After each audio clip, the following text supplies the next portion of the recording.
Kenapa di sini dibaca panjang? Atau kayaknya ada tashilnya?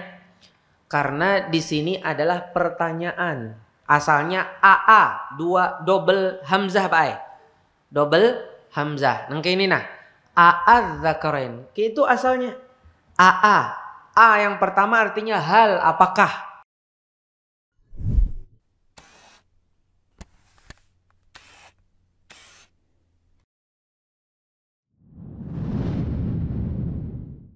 Assalamualaikum warahmatullahi wabarakatuh. Innal hamdalillah nahmaduhu wa nasta'inuhu wa nastaghfiruh wa na'udzu billahi min shururi anfusina wa min sayyiati a'malina.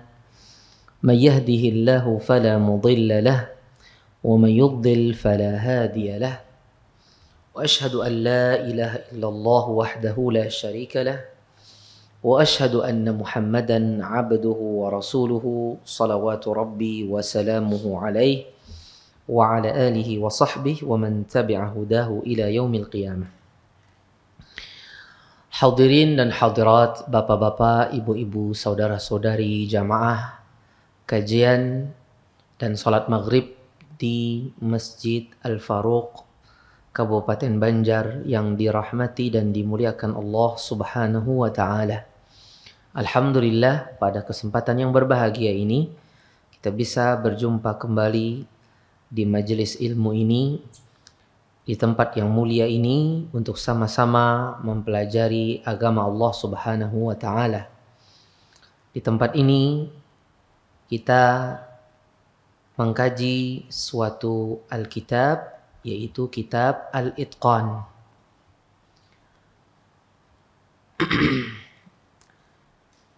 Kitab Al-Itqan fi mana?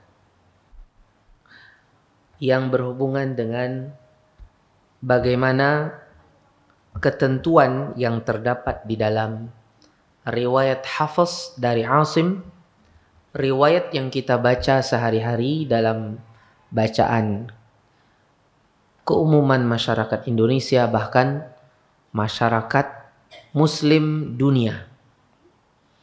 Hanya sebagian yang membaca di luar dari riwayat Hafs dari Asim. Adapun kebanyakan dari masyarakat Muslim dunia, mereka membaca dengan riwayat Hafs dari Asim. Ini riwayat yang paling populer sekarang ini. Kalau kita berbicara populer dulu, beda lagi Bapak. Kalau yang populer belum tentu Hafs. Riwayat Hafs dari Asim. Seperti contohnya Imam Asy-Syafi'i saja. Konon katanya beliau membaca dengan qiraat Ibnu Katsir. Entah itu Qumbul atau Bazzi, wallahu a'lam. Kalau tidak salah beliau membaca dengan riwayat Bazzi dari Ibnu Katsir. Itu Imam Asy-Syafi'i. Jadi beliau tidak membaca riwayat Hafs yang sekarang kita baca. Tapi sekarang riwayat ini adalah riwayat yang paling populer. Mungkin sudah saya sampaikan di sini. Kepopulerannya adalah disebabkan menurut sebagian kalangan karena dulu ketika pemerintahan Ottoman, dinasti Ottoman atau yang disebut dengan Khilafah Utsmaniyah, yang mana Khilafah Utsmaniyah ini menguasai 2/3 dunia. 2/3 dunia. Bahkan kalau tidak salah, Aceh itu sempat berdaulat kepada Ottoman zaman dulu. Dan masih terjaga surat menyuratnya antara Raja Aceh dengan Ottoman. Dan bisa jadi ada beberapa raja-raja yang lain. Karena dulu negara kita ini adalah negara yang berupa kerajaan-kerajaan banyak. Bisa jadi ada juga raja-raja yang lain yang ada di Indonesia yang juga berdaulat di bawah Ottoman. Dulu ketika Ottoman ini berkuasa, terkhusus di masa keemasannya, mereka menyebar para pengajar Al-Quran ke berbagai negeri. Ya, dikirim ke sini, dikirim ke umpamanya ke Syam, dikirim ke Hijaz. Hijaz itu Mekah Madinah. Dikirim ke Mesir, dikirim ke mungkin dikirim ke sebagian daerah di Maghrib. Ya. Dikirim ke Afrika. Intinya daerah-daerah yang masih menjadi di bawah kendalinya Ottoman. Mungkin negara-negara itu punya raja, tapi rajanya mau berada di bawah kekuasaan Ottoman. Ketika mengirim itu, raja-raja ini, para utusan-utusan itu, konon katanya mereka membawa mushaf Kufah, yang kita baca ini mushaf Kufi, dengan hitungan ulama Kufah, dan para pengajarnya itu membaca riwayat Hafs dari Asim yang kita baca sekarang. Itulah penyebab tersebarnya riwayat Hafs ini jauh lebih tersebar dibanding riwayat yang lain. Ada juga yang berpendapat lain. Ada yang mengatakan tidak. Penyebabnya sebenarnya karena riwayat Hafs dari Asim itu adalah riwayat yang paling mudah. Sehingga karena paling mudah, sehingga itulah yang secara otomatis, secara fitrah, secara insting, naluri, manusia terarah untuk memilih yang termudah. Jadi karena apa? Karena di dalam riwayat Hafs itu nggak banyak neko-neko. Maksudnya nggak banyak macam-macamnya. Imalah cuman satu tempat. Kemudian idgham kabir tidak ada. Adanya cuman idgham shaghir, yaitu huruf sukun ketemu huruf berharokat. Kemudian diidghamkan. Kalau idgham kabir itu huruf yang berharokat diidghamkan ke huruf berharokat berikutnya. Prosesnya 2 kali. Yang huruf berharokat ini disukunkan dulu, habis disukunkan baru diidghamkan. Itu idgham kabir namanya. Umpamanya contohnya wa naj'alu lakum.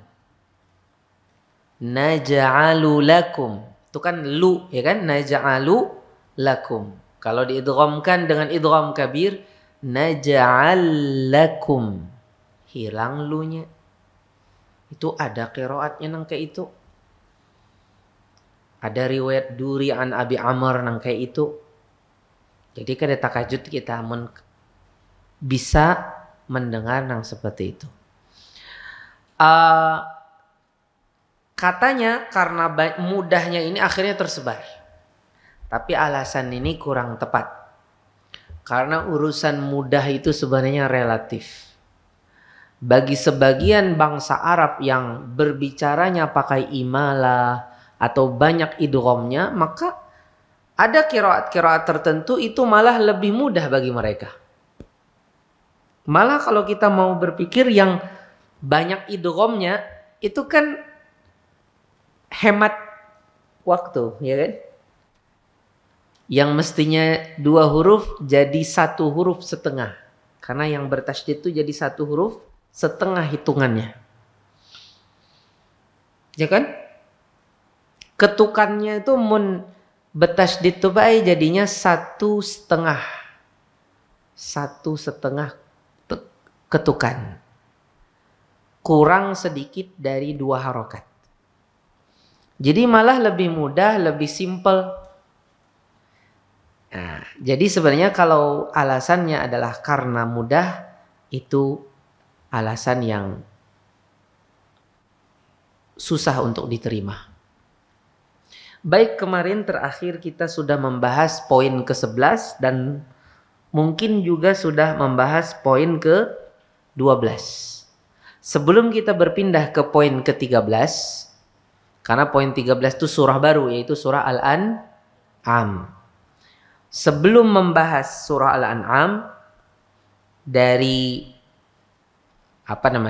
dari hal-hal yang perlu diperhatikan dalam riwayat Hafs an Asim, alangkah bagusnya kita ulang sedikit dari poin ke-11 yang itu masuk dari bagian surah Al-Maidah. Al-Maidah ayat 28. Kemarin sudah kita bahas ada kata apa? Basauta. Ada ayat ke-28. Mun pian baisi mushaf apa? Mushaf aplikasi mushaf. Pian bisa aja pindah-pindah kan? Pian buka PDF ini, pian juga bisa lihat mushaf. Itu ada kata basauta. Laim basauta. To di sini sukun. Setelah itu ada ta yang berharokat. Ya kan? Ada ta yang berharokat. To-nya sukun. Buktinya kan ada harakatnya di atas. Ini tergolong mutajanisan. Ini adalah mutajanisan karena satu makhraj. Karena yang satu makhraj itu apa? To, ta, dan dal. To, dal, dan ta. Ya enggak?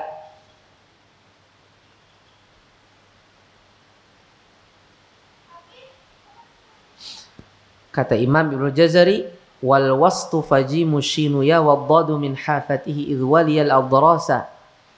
Idh waliya al-adrasa. Habis itu watta'u waddalu wata minhu wa min. Ya, minhu wa min ulya thanaya. Watta'u waddalu wata minhu wa min. Minhu yaitu dari taraful lisan, dari ujung lidah, dan mengenai sanayal ulya, ujungnya gigi seri atas. Min tarafi sanayal ulya. Begini. Bukan taraf, tapi dari pangkal gigi seri atas. Ujung lidah dengan pangkal gigi seri atas. To, da, ta. Karena to dan ta itu satu makhraj, tapi beda sifat. To kan hurufnya pada asalnya dia jahar, yaitu tidak keluar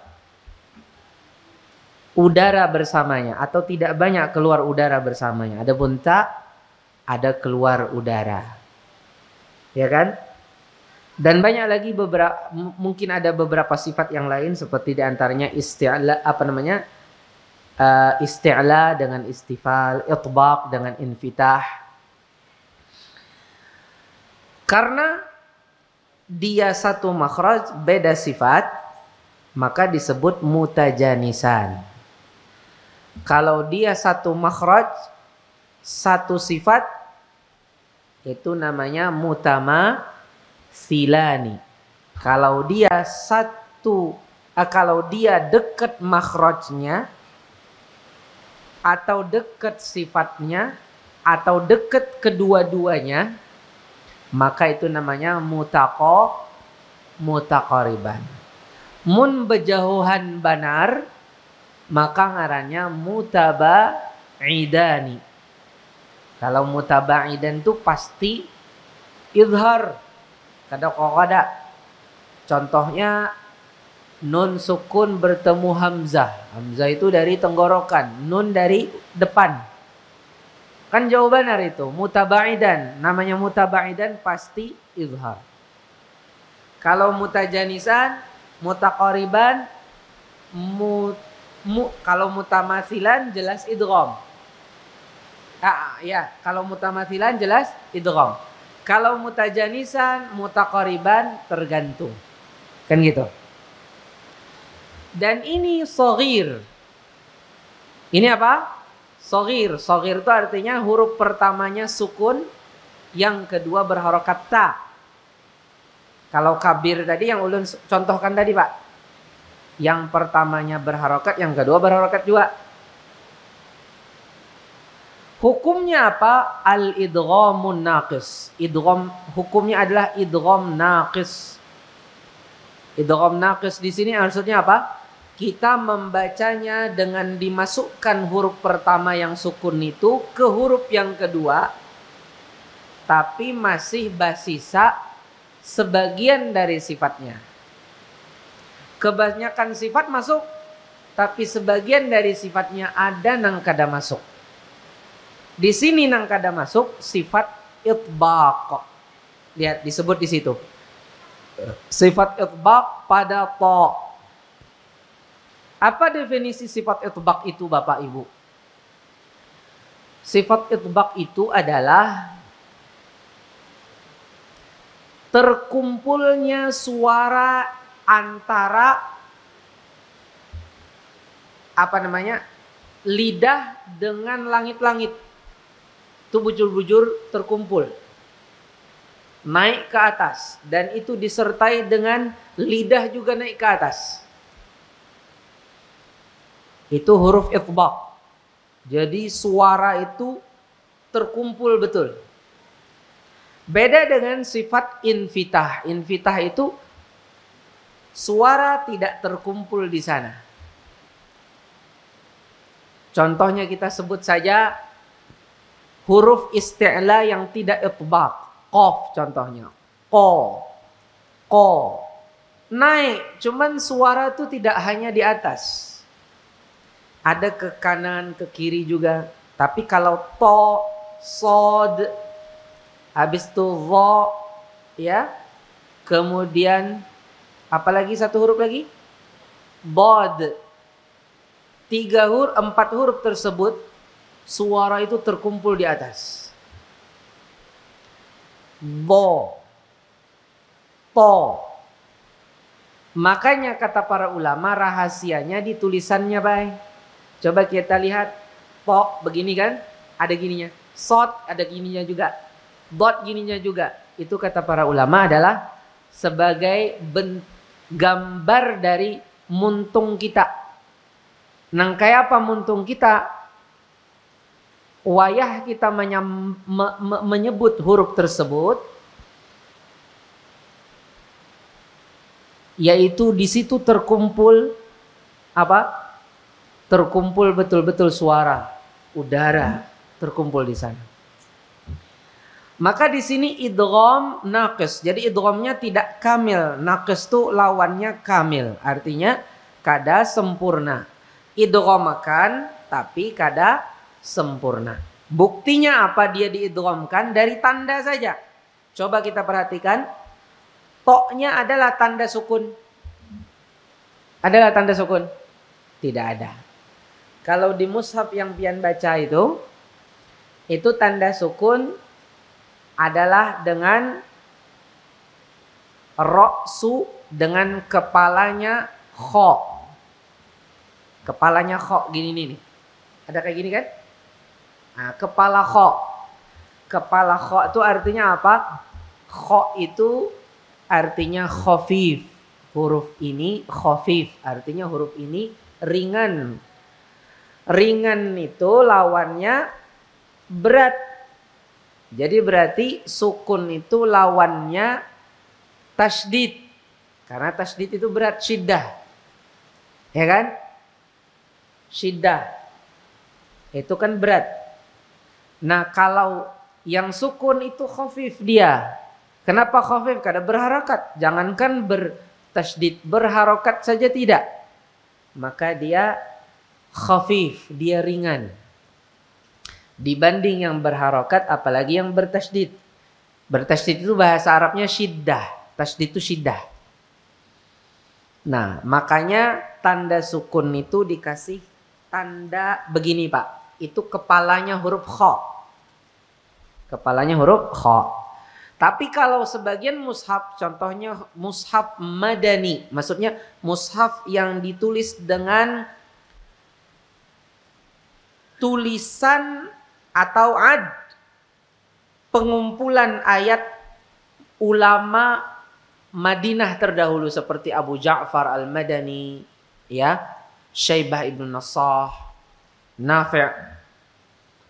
Itu tanda sukunnya adalah bulatan. Bulatan, sifar artinya nol. Karena nang bangaran sukun itu kan kosong. Jadi berbeda mushafnya.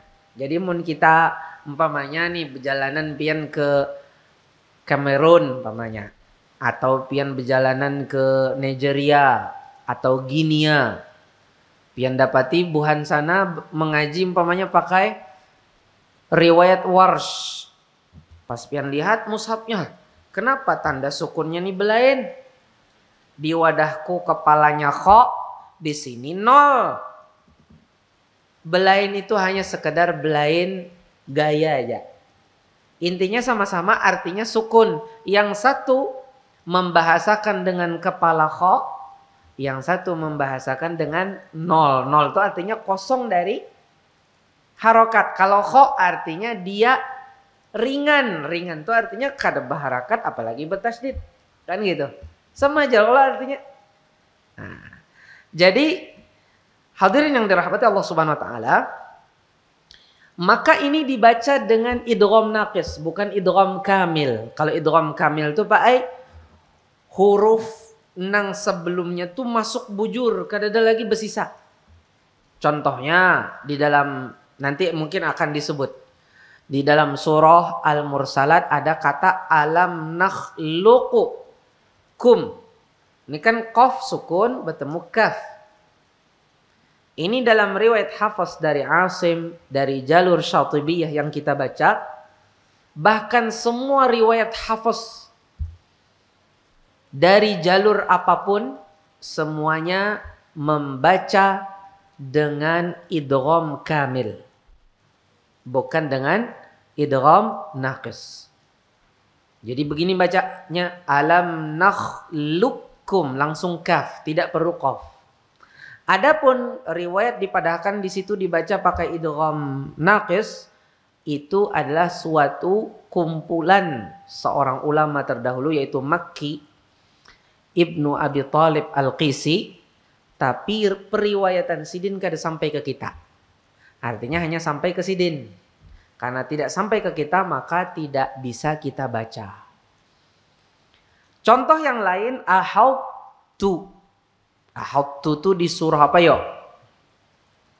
Ma ahautu bima lam tuhitu bih. Surah apa? Surah An-Naml. Ya. Surah apa? Surah An-Naml. Yang bisa lihat di kisah Hudhud. Kisah Hudhud. Bisa pian lihat. Di kelihatannya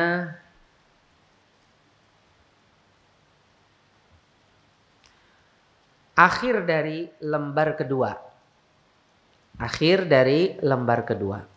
Akhir dari halaman kedua dari surah An-Naml. Paling bawah mungkin. Ya, ada lihat. Nah, itu juga sama seperti basal ta. Jadi toknya dimasukkan ke ta, tidak diqalqalahkan, tapi toknya tetap terbaca sifat itbaqnya. Begini. Basal, sinnya tipis Pak. Basal ta.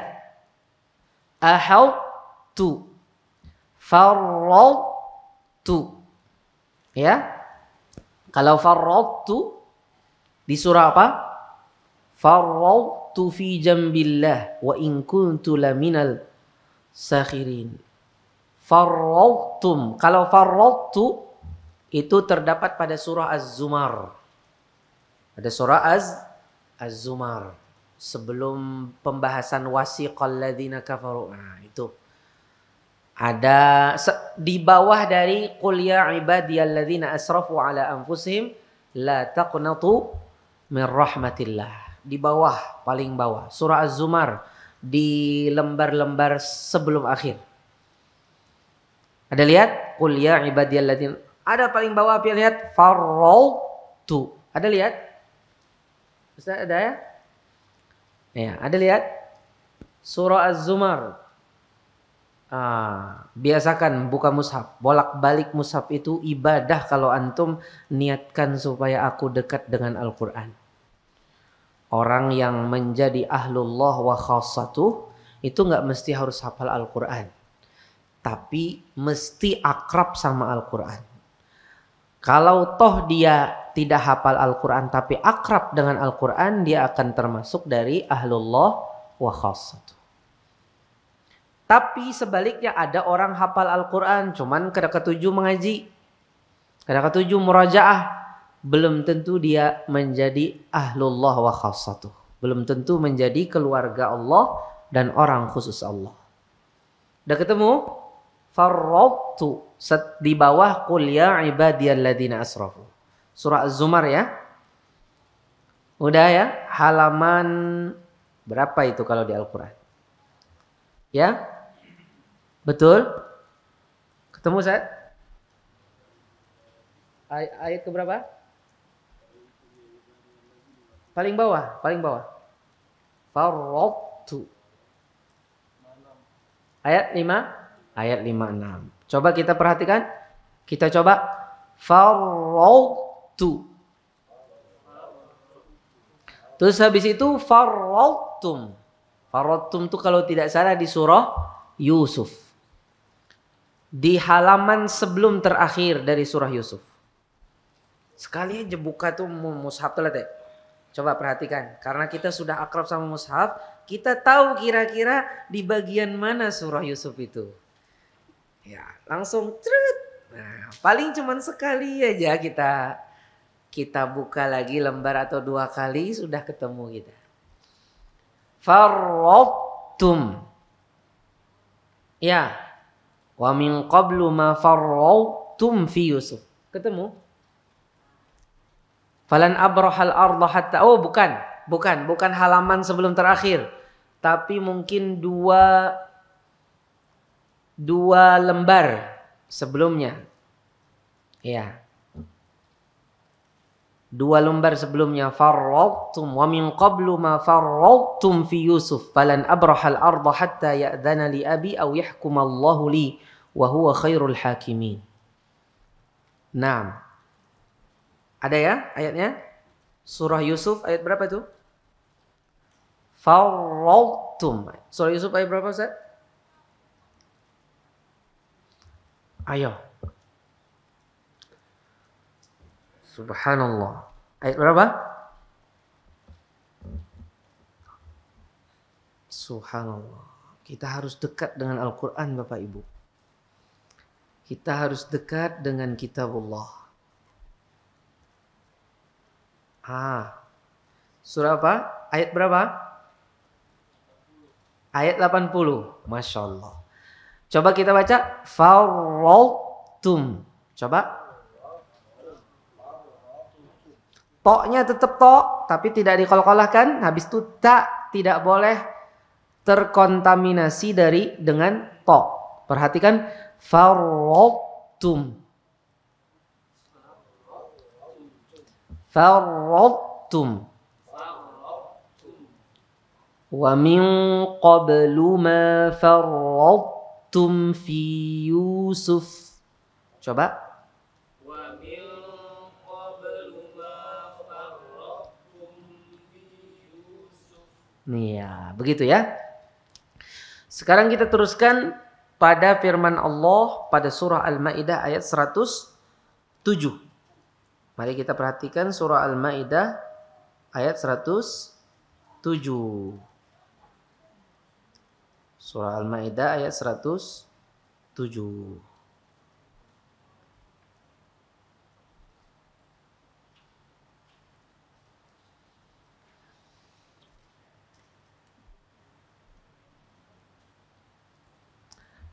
Ada kata al-aulayan. Al-aulayan. Udah ketemu? Perhatikan ayat 107 itu. Allah mengatakan fa in uthira ala annahuma istahaqqa ithman fa akharani yaqumani maqamahuma فآخران يقومان مقامهما من الذين استحق عليهم الأوليان. Ada kata al-aulayan. Di sini ada catatan atau ada tanbih, peringatan bahwasanya waw di sini sukun, lamnya dan ya-nya berharokat fathah. Kenapa dikasih tanbih? Sebenarnya ini kenapa dikasih tanbih? Karena bisa saja ada orang membaca apa? Membaca minal ladzina istahaqqa alaihimul awwalina. Bisa enggak itu dibaca al-awwalina? Kan tulisannya sama kan? Ya enggak? Al-awwalina. Tapi di sini dibaca al-aulayan. Beginilah riwayat Hafs dari Asim. Jadi hati-hati jangan sampai terbaca al-awwalin.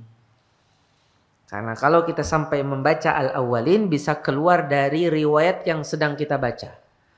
Bisa keluar ke riwayat yang lain. Lain pulang caranya.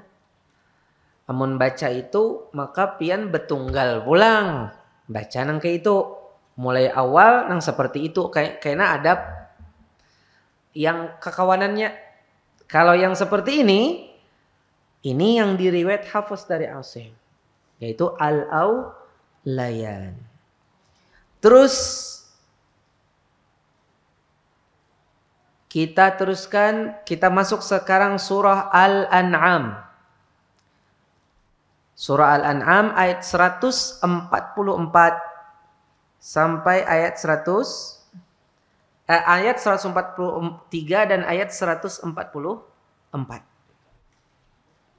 Betul? Mari kita perhatikan. Ada kata a'adz-dzakarain. Ya enggak?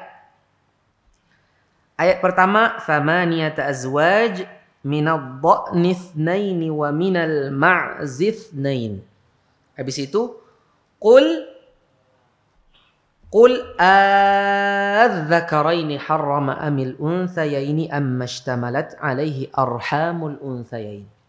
Habis itu ada ayat berikutnya wa minal ibili itsnaini wa minal baqari itsnain. Ada lagi nang kayak itu juga sama persis. Qul adzakaraini harrama amil unthayain. Bla bla bla. Bisa dipahami? Berarti ada dua titik di sini. Sama adzakarain. Betul? Ini ujar Sidin, ujar Syekh di sini. Ujar Sidin ini bangaran mat farqi. Lihat, mat farq. Ini ngarannya mat farq. Kata para ulama, kenapa dia disebut mat farqi? Karena tujuannya untuk membedakan antara ikhbar dengan istifham. Kenapa di sini dibaca panjang? Atau kayaknya ada tashilnya? Karena di sini adalah pertanyaan. Asalnya AA, double hamzah Pak. Double hamzah. Nang kayak ini nah.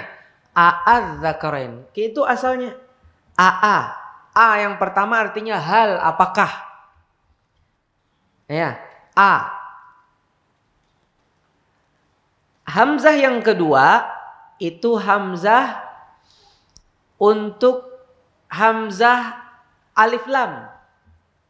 Kita Alkitab umpamanya kan. Itu kan ada hamzahnya kan di awal kan Alkitab, Al-Qur'an, Al-Ka's, Al-Jawwal. Ya kan? Itu kan ada. Jadi a'adzakar. Jadi hamzah yang pertama itu pertanyaan.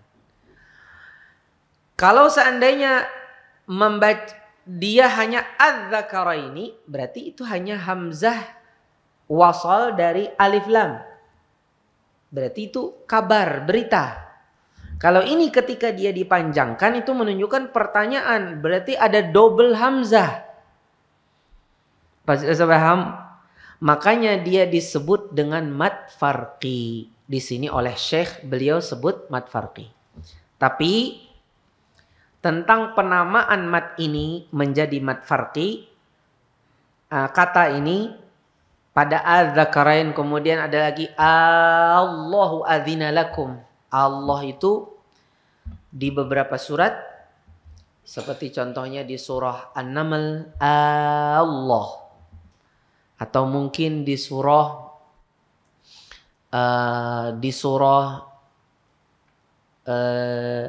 di surah Yunus mungkin, atau Hud, belum kedengat. Kalau di situ ada surah Yunus katanya ya, di surah Yunus di sana ada Allah, itu juga mad farqi. Tapi yang jelas mad farqi ini dia adalah mad lazim, ya, mad yang pasti panjangnya isba', pasti panjangnya full 6 harokat. Jadi kalau dia disebut mad lazim mutsaqqal kalimi, maka itu tepat. Kalau dia disebut mad farqi, maka ini diperdebatkan antara para ulama. Itu dalam sisi ngaran penamaannya. Tapi intinya dia mad lazim mutsaqqal kalimi. Kata beliau dalam hamzah wasal yang kedua, hamzah wasal itu hamzah yang keduanya Pak. Kan artinya a'adz-dzakarain kan gitu kan? Nah, dalam hamzah yang wasal, hamzah wasal itu Pak, hamzahnya itu biasanya kada bertanda kepala ain. Nah, itu yang hamzah tuh, hamzah yang pertama itu kepala ain Pak. Nah, ini ulun sebutkan lagi sejarah. Kenapa dia di hamzah itu dilambangkan dengan kepala ain? Karena ain itu huruf yang sangat dekat dengan hamzah. Ain kan dari wasatul halaq. Kalau hamzah dari aqsal halaq. Maka karena dia sangat dekat, akhirnya kepala ain lah yang mewakili lambang untuk menjadi lambang untuk apa? Untuk hamzah. Nah, hamzah yang kedua kan kada bertanda kepala ain kan? Tidak ada tanda kepala ain kan? Nah, dalam hamzah yang kedua itu, yaitu hamzah wasal, yang pertama itu namanya hamzatul qat'i. Pada hamzatul wasal itu ada dua cara membacanya. Yang pertama, cara itu dalam bahasa qiraat apa? Wajah. Sudah kita bahas ya. Ada dua wajah. Jadi kalau bisa, kalau kita sedang berbicara tentang ilmu ini, gunakan kosakata ilmunya, yaitu wajah. Adapun cara itu pian sampaikan ketika pian nanti menyampaikan kepada orang yang lebih awam lagi daripada pian. Kita biasakan kosakata yang biasa digunakan pada masing-masing disiplin ilmu. Baik, ada dua wajah. Wajah yang pertama dengan ibdal, yaitu hamzah AA. Hamzah A itu diibdal, diganti menjadi alif. Ibdal. Itu kan hamzah berharokat fathah kan? Hamzah berharokat fathah itu kita ganti jadi apa? Jadi alif. Ma'al isba' bersama isba' yaitu dengan 6 harokat. Jadi sudah kita pernah bahas isba' itu 6 harokat. Kalau 4 harokat apa? Tawassut. Kalau 2 harokat apa? Qasr. 3 harokat fuwaiqal qasr. Kalau 5 harokat fuwaiqat tawassut. Jadi yang pertama apa? Dengan ibdal. Bacanya dengan ibdal. Dan ibdalnya dengan isba'. Dan ini adalah wajah yang muqaddam, Ini adalah cara yang dikedepankan. Jadi berarti ada al-wajhul muqaddam, ada al-wajhul muakhar. Wajah, ada cara yang lebih dikedepankan, ada cara yang nomor duanya. Jadi ini yang nomor satu. Jangan terbalik. Jangan terbalik. Jadi kalau dikatakan ini muqaddam berarti ini dulu yang kita sebut. Yang kedua itu urutannya yang kedua juga Pak. Berarti dibaca dengan mat lazim kalimi mutsaqqal. Dimatkan sepanjang 6 harokat. Dimatkan sepanjang 6 harokat. Bagaimana membacanya? Az-zakarain. Coba.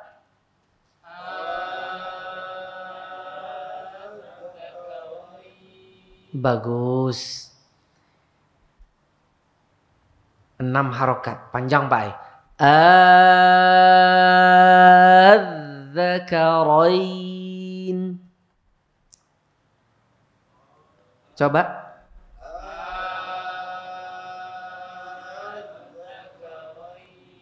Ya. Di ujung daripada mat itu pian apa yuk? Ibarat itu diunggat sedikit. Supaya zalnya, tasdidnya jelas. Unggatannya itu bahasa qiraatnya ngarannya nabr. Apa? Nabr, nun, ba, dan ro. Cara yang kedua, wajah ya. Wajah yang kedua adalah tashil. Tashil itu berarti hamzah yang kedua, hamzah wasal apa hamzah qat'i? Hamzah wasal. Hamzah yang kedua ditashil. Dibaca itu ma'antara bahasa kita. Ma'antara. Ma'antara antara apa? Antara alif dengan hamzah. Seperti ini. Kan aslinya a'adz-dzakarain kan? Yalah. Kita baca begini. A'adz-dzakarain. Coba. Belum sebenarnya. Jadi sebenarnya bukan nada. Sebagian kita ada yang kesahnya mentashil. Tapi sebenarnya belum mentashil, itu baru nada. Az-zakarain. Sama aja seperti orang baca az-zakarain. Ini cuman dinadakan az-zakarain. Belum ada wujud setengah hamzahnya, belum ada. Harus ada wujud, harus ada zat. Nah, bujur. Harus barat sih Dini, bahasa bubuhan anu juga sih Dini. Jadi mun kita membaca AA itu kan double hamzah. Hamzahnya jelas loh Pak. Nah ini yang kedua kita baca antara ada hamzahnya, tapi hamzahnya itu kada sejelas yang pertama. Jadi gini, kalau kita baca AA, yang kedua nih ada Jadi ada hamzahnya tapi hamzahnya tidak sempurna. Bukan nada. Nah, seperti Ikhwan tadi beliau mendatangkan nada. Nada aja itu. Cuman lagu kesahnya tashil tapi belum ada tashil. Jadi begini, beliau membaca az-zakarain itu apa? Jorang apa? Lagunya aja apa? Alunnya aja, alunannya kesahnya baca tashil tapi belum mentashil. Amun mentashil yang bujur-bujur itu dasar bujur ada, wujud hamzahnya, zat hamzahnya ada, tapi kada sempurna. Artinya apa? Hamzah itu antara alif wan hamzah. Disambat alif kada, disambat hamzah nang sempurna kada juga. Coba kalau alif yang sempurna ba, itu kan alif sempurna. Ya kalau disambat hamzah sempurna a, itu hamzah sempurna tuh ba, itu hamzah sempurna, ya kan?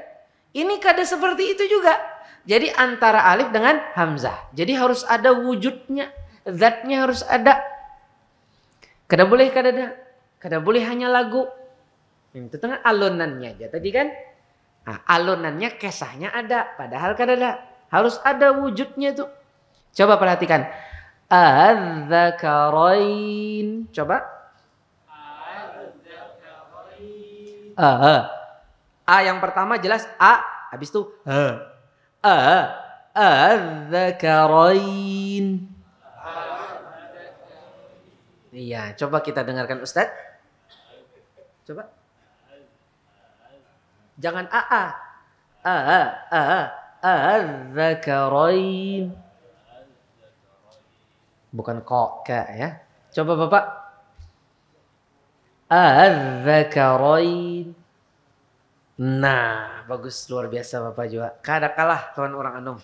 Jadi tadi kita sudah sebutkan, kita sudah bahas bahwasanya dalam kata seperti ini ada dua wajah.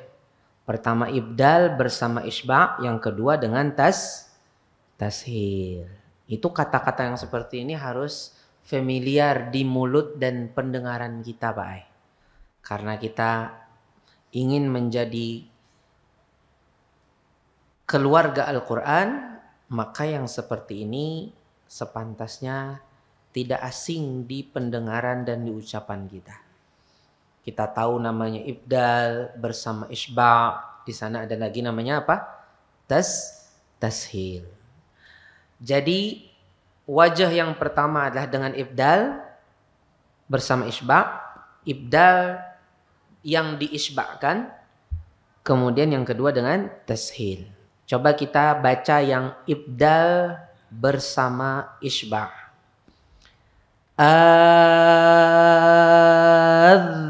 Az-zakarain.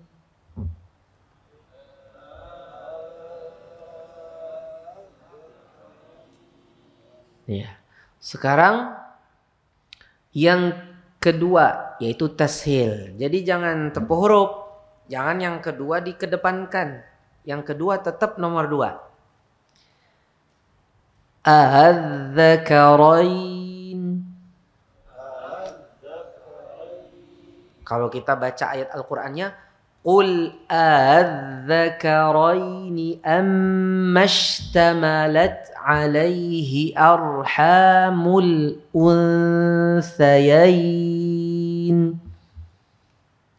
Qul, bukan yang kedua. Qul az-zakaraini harrama amil unsayaini ammashtamalat alaihi arhamul unsayain. Coba.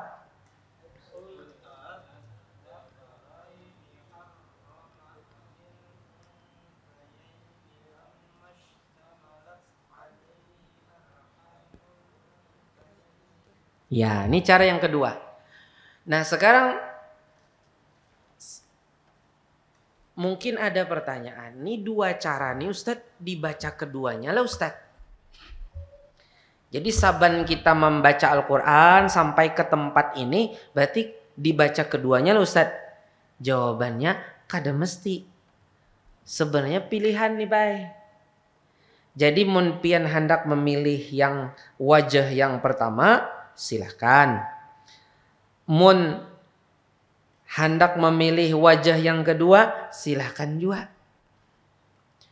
Cuma yang dianjurkan dalam disiplin ilmu qiraat, nang itu dia sepadan, maka dia lebih baik disamaratakan. Contohnya tuh az-zakarain kan titir 2 ayat tuh kan? Ya kan? Ayat 143 144 ya kan? Karena dia titir, artinya begini, mun pian sudah membaca yang di ayat 143-nya dengan ibdal bersama isba', berarti ayat ke-144-nya dengan apa? Ibdal juga dengan isba'. Mun pian yang pertamanya pian ibdal, pas ayat 144 pian ganti dengan wajah yang kedua, itu kurang elok di dalam disiplin ilmu qiraat. Munjo orang tuh ketahuan amatirannya. Jadi kenapa? Karena Imam Ibnul Jazari mengatakan wal lafdhu fi nadhirihi kamithlihi. Masing-masing kata yang dia itu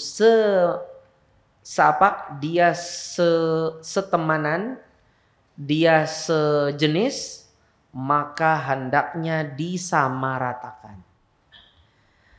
Terus Ustadz kayak apa ulun hendak membaca dengan cara kedua? Kayaknya bahasa. Mun pian kayaknya hendak mengaji lagi habis tuntung sudah mengaji. Bahatam sudah nih. Imbas pian sudah hatam, ulang pulang sekali hendak pian cara itu silahkan. Jadi artinya sebuting cara betunggal. Kayaknya cara yang kedua, kayaknya pulang nang kedua kah, pulang nang ketiga kah? Hanya pian pakai dengan cara yang kedua. Bisa dipahami? Jadi ini sifatnya pilihan. Jangan sampai Ustadz Fadli maju mami. Cara pertama dulu. Ujar Ustadz 2 cara. Tuntung hanya cara kedua pulang. Diulang pulang yang kedua. Itu tidak benar. Ini pilihan sifatnya. Jadi kalau kita jadi imam, maka pilih salah satu. Dan ingat tadi dalam disiplin ilmu qiraat dianjurkan agar sama rata. Jadi kalau sudah milih ini berarti yang berikutnya yang sejenisnya. Bisa dipahami? Karena lain kalau di waktu yang lain kita ngajinya lain lagi. Yang jelas hendaknya disamaratakan dalam satu ngaji. Ini kan kira-kira kan ayat 143 dengan 144 ini kan nggak mungkin terpisah dalam ngaji kita karena masih kaitannya pembahasannya belum habis kan? Masih membahas tentang hewan. Ya, hewan yang disembelih dan sebagainya. Kemudian tapi hal ini dibaca seberataan. Kapan? Ketika seseorang dalam kondisi mengambil riwayat dari gurunya. Umpamanya nih, ulun beisi murid. Murid ulun ini talaki 2 ulun. Ustadz ulun ini dasar bujur hendak mengaji, belajar lon pian.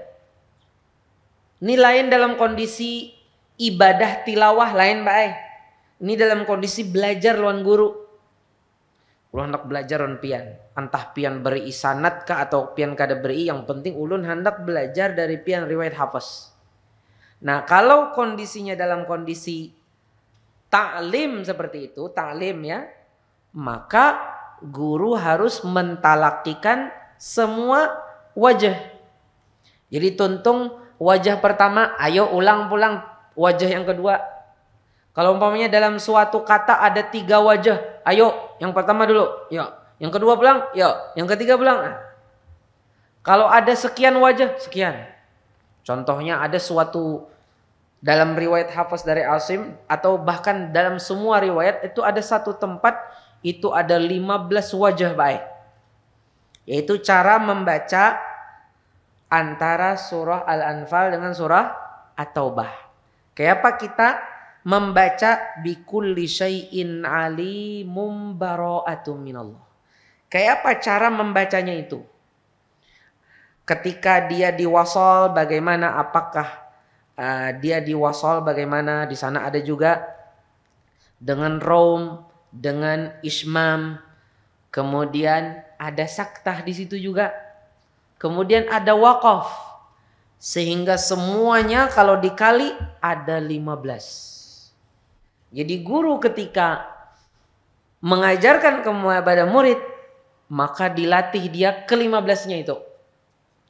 Muninya sudah bisa, ayo sudah, ikam berarti sudah mampu dan mumpuni dalam hal ini. Kini ikam belajarkan ke orang pulang. Jadi seberataannya itu disebut. Nah begitu juga ini. Di sini ada 2 kan, maka keduanya dilajari. Jadi muridnya imbah menyebut yang pertama baru yang kedua. Kalau muridnya membaca dengan wajah yang kedua belum menyebut wajah yang pertama, kayak apa kira-kira? Disalahkan atau dibiarkan ya? Disalahkan atau dibiarkan? Disalahkan. Kenapa? Karena dia mendatangkan wajah yang semestinya itu nomor 2. Penomoran ini bukan berarti lebih afdol. Lihat. Jadi ini wajah pertama lebih afdol, wajah kedua kurang afdol. Bukan. Itu hanya urutan di dalam ilmu qiraat. Tolong jangan disalah pahami bahwasanya penomoran ini berarti nang tadahulu itu lebih utama kada. Itu hanya seperti itulah urutannya dalam disiplin ilmu qiraat. Kada mesti nang kedua kurang afdol dari yang pertama kada. Jadi jangan sampai ada pemahaman atau ada mindset, oh ini cara yang kedua, ini cara yang pertama. Oh berarti cara yang pertama ini harus aku lebih seringkan. Cara yang kedua ini karena dia nomor 2 jadi jarang-jarang. Terkurang sedikit kada. Silahkan pian sama aja banyaknya silahkan. Cuman begitulah urutannya memang. Bisa dipahami? Jadi murid kita dia membaca yang pertamanya itu ternyata cara yang kedua harus disalahkan. Oh belum. Kaina dulu itu. Baca nang ini dulu nah. Ikam ibdal dulu. Mbahnya baca tuntung ibdal dan bujur ibdalnya. Baru ayo sekarang tashil. Tashilnya bujur. Alhamdulillah. Tarus. Hanya ditarusakan. Bisa dipahami? Kemudian untuk yang seperti ini ada lagi di beberapa tempat. Kalau tidak salah di surah Yunus ayat 59. Pian lihat surah Yunus ayat 59. Ada kak perkataan Allah? Qul Allah. Adalah surah Yunus ayat 59. Adalah. Nah. Qul Allah. Ini hukumnya sama aja juga Pak. Oke. Sama seperti tadi. Berarti ada berapa wajah? 2. Pertama apa? Ibdal. Yang kedua tashil. Amun pas lagi mengaji dalam rangka tilawah, satu aja pian pilih. Atau lagi imam, satu aja. Tapi kalau dalam rangka melajari atau belajar ke guru, keduanya harus dibaca. Bisa dipahami? Sama kata ini di dalam surah An-Naml ayat 59. Pian cari surah An-Naml ayat 59. Surah An-Naml ayat 59. Ayat surah An-Naml itu surah juz berapa? Juz 20, juz 19 sampai juz 21. Juz 19 dan juz 20. Masih di awal juz 20. Betul? Apa tuh? Allah khairun. Ya enggak? Itu sama juga. Dibaca dengan apa? Dibaca dengan 2 wajah. Sama seperti Az-Zakarain ini. Bis itu kalau tidak salah di surah Yunus ayat 91. Coba pian lihat. Surah Yunus ayat 91. Adalah al-ana. Adalah. Bujur. Ada al-ana. Itu juga sebenarnya seperti ini. 2 wajah juga. Bisa dipahami? 2 wajah juga. Al-ana. Pertama dengan ibdal, yang kedua dengan tashil. Alhamdulillah. Mudahan ada nang kau dibawa bulik. Barakallahu fikum. Salah dan khilaf mohon dimaafkan. Kebenaran datang dari Allah Subhanahu wa taala. Kalau seandainya ada pertanyaan atau unek-unek dari Bapak Ibu sekalian, silahkan. Silahkan Bapak Ibu.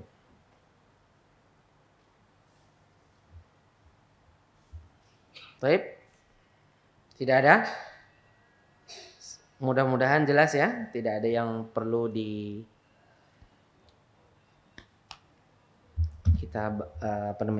tidak ada yang perlu kita jelaskan lagi karena insya Allah sudah jelas sekali. Semoga apa yang kita bahas ini bermanfaat bagi kita semua, bisa kita amalkan. Salah dan khilaf mohon dimaafkan. Ingat poin yang berikutnya, poin berapa?